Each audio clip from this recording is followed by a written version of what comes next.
नमस्कार। ज्योतिषीय श्रृंखला की इस कड़ी में आपका हार्दिक स्वागत है।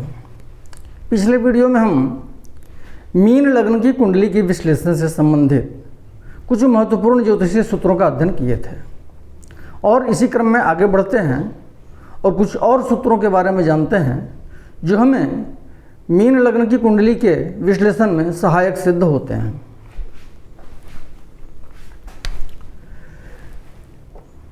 मीन लग्न की कुंडली में यदि चंद्रमा, मंगल और बुध मकर राशि में स्थित होकर लाभ स्थान में बैठे हों तो जातक के लिए धन प्राप्ति, जायदाद और वाहन का उत्तम योग होता है। मीन लग्न की कुंडली हो और चंद्रमा, मंगल और बुध ये तीनों एक साथ होकर के लाभ स्थान में मकर राशि में बैठे हों तो वैसी स्थिति जातक के लिए धन प्राप्ति का, जायदाद का और वाहन का उत्तम योग बनाता है।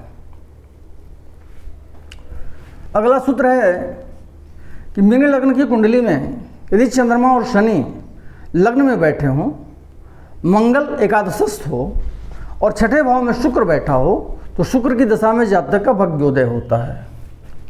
मीन लग्न की कुंडली हो और चंद्रमा और शनि दोनों लग्न में बैठे हों, मंगल मकर राशि में स्थित होकर के आय भाव में बैठा हो और शुक्र षष्ठ भाव में, छठे भाव में बैठा हो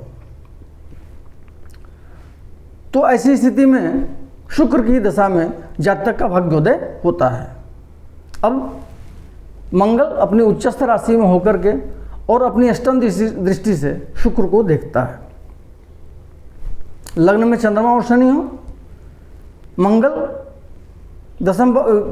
एकादश भाव में बैठ करके अपनी उच्च राशि में बैठ करके अष्टम दृष्टि से छठे भाव में बैठे हुए शुक्र को देखता हो तो ऐसी स्थिति में जब शुक्र की महादशा आती है तो जातक का भाग्योदय होता है।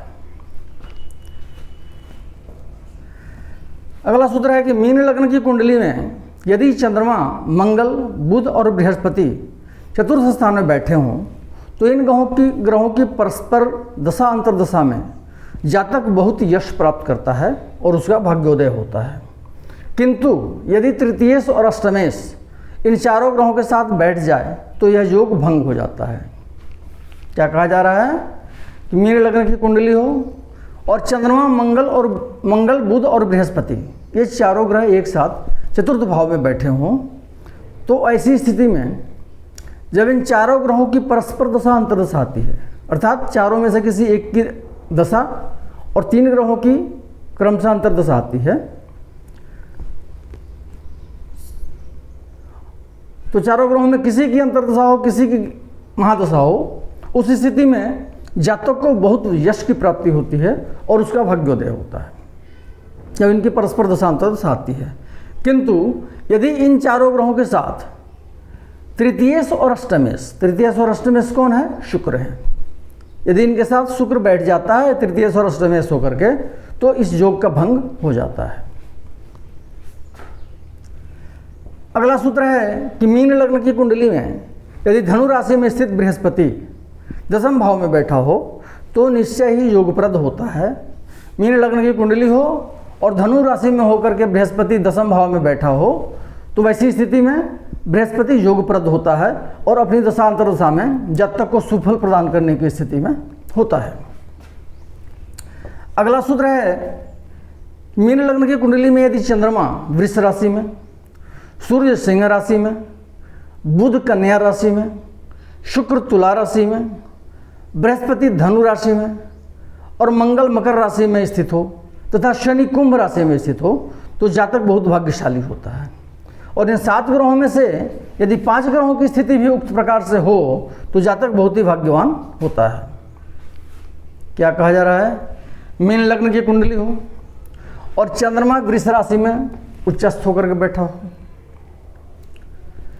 उसके बाद सूर्य सिंह राशि में अपनी स्वराशि में स्थित हो या अपनी मूल त्रिकोण राशि में स्थित हो, बुध कन्या राशि में स्थित हो या तो उच्च का हो या स्वराशि का हो या मूल त्रिकोण में हो, शुक्र जो है सो तुला राशि में बैठा हो मंगल उच्च का होकर के मकर राशि में बैठा हो, बृहस्पति धनु राशि में अपने स्वराशि में या मूल त्रिकोण राशि में बैठा हो, ऐसी स्थिति जब आती है, और शनि जो है सो कुंभ राशि में बैठा हो अपनी स्वराशि या मूल त्रिकोण राशि में, तो ऐसी स्थिति जब बनती है, सातों ग्रह प्रकाशक ग्रह या तो अपने उच्चस्थ राशि में हो या मूल त्रिकोण में या स्वराशि में स्थित हो, तो वैसा जातक बहुत भाग्यशाली होता है। इन सातों में से अगर 5 ग्रह भी उक्त स्थिति में हैं, अपनी उच्चस्थ राशि में है या मूल त्रिकोण राशि में या स्वराशि में स्थित हैं, तो भी जातक बहुत भाग्यवान होता है। तो ये हमने विभिन्न लग्न की कुंडलियों के विश्लेषण से संबंधित कुछ ज्योतिषीय सूत्रों का अध्ययन किया, जो हमें इन लग्नों की कुंडली के फलादेश करने में सहायक सिद्ध होते हैं। अगले वीडियो से हम कुछ वैसे सूत्रों का अध्ययन करेंगे, ज्योतिषीय सूत्रों का, जिनके द्वारा की गई भविष्यवाणी सर्वदा सत्य सिद्ध होती है, अर्थात वह भविष्यवाणी अटल होती है। जो सूत्र बताए गए हैं वह एकदम अनुभूत हैं और निश्चय ही घटित होते हैं। नमस्कार।